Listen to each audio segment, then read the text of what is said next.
And welcome back. Will Worsham joins us now for this week's Speaking Legal discussion, where he answers a viewer's legal question on air. Good to see you as always. You too, Tom. Let's take a look at the question right now.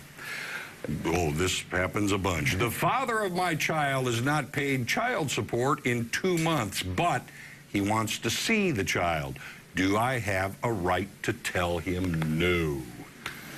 I know this is fairly common. It happens all the time. Yeah. The answer to the question, no. You do not We'll be back. Oh, all right. It's going to be here. Okay, explain that, because I have heard, no, you don't have that right. Yeah, well, I mean, it makes sense. You're like, I mean, he's supposed to pay. I assume he here, but supposed to pay. I mean, and get to see the kid. This is not admission to the theater. This is not the way this works, right. Okay? So we have to understand what the purpose is and why courts make the orders they do concerning child support and child custody and visitation. So there's certain things that come into play. The most important thing to understand about any type of child support and child custody is the standard by which we judge is what is in the best interests of the child. And we have an overarching principle that says, absent some reason to the contrary, it is important that the child have good, meaningful contact with both parents. Right. So regardless of whether one of the parents is fulfilling their obligation to support the child, which, by the way, also is in the best interest of the child, because child support money is for the child, right, not the custodial parent. It's for the benefit of the child.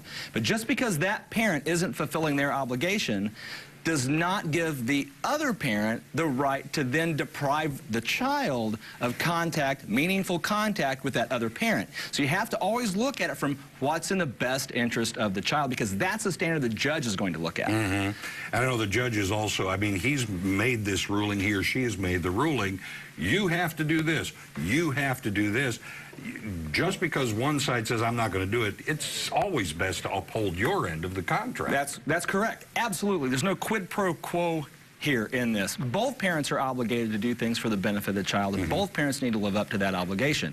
So what do? Yeah, somebody's not paying child support, right? That's the obvious question. Right. You go for an enforcement action. So in a situation like this, you could actually get to the point where you would apply for a contempt order. There is a court order. So if somebody's not complying with that, they are in contempt of that order, contempt of court. So you would go and ask the judge to enforce their order through a contempt action. And the best thing that you can be, the best thing you can have on your side when you do that is what we call clean hands. Okay. That means I'm doing everything I'm supposed to do, Judge. They're the only ones not fulfilling their obligation. So that's why it's important that in this scenario, you absolutely let them see the kids. You let them have that contact, because then you're doing everything you're supposed to do. Right. What is the reality, though, based, on maybe things that you've seen throughout your career? How... so many times you hear things where for instance, if the mom is the custodial parent, well, I've asked for this, but nothing happens. What are the realities of it? Like mom's asking for the child support? Yeah. You hear a lot of anecdotal evidence back and forth. I mean, there's a whole child support enforcement division. It's a criminal matter not to pay your child support. And it can rise to the level of felony.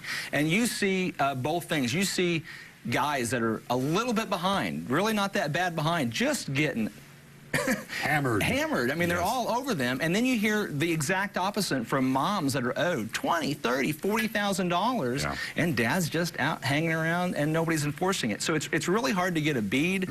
Looking at anecdotal evidence, what's going on, I can tell you that prosecutors go after deadbeat dads. Yeah. They absolutely do. And I can tell you the opposite, that moms feel like it's not getting taken care of either. Well, yeah, you want it to be done that quickly, and the wheels of justice often turn slowly. But like anything else, it's best to do it yourself. You can hire your own private lawyer to go to the judge and try to enforce that order. You don't have to wait on the Child Support Enforcement Division to do that. Good idea to go to an attorney. And keep your hands clean. Keep your hands clean. All right, there it is. Thanks, Will, once again. Now, if you have a legal question for Will, you can email him at wworsham@color10.com. And, of course, he will be answering your questions right on the show. Thanks again, Will. Appreciate it. You bet. All right, we'll be back to wrap things up right after this.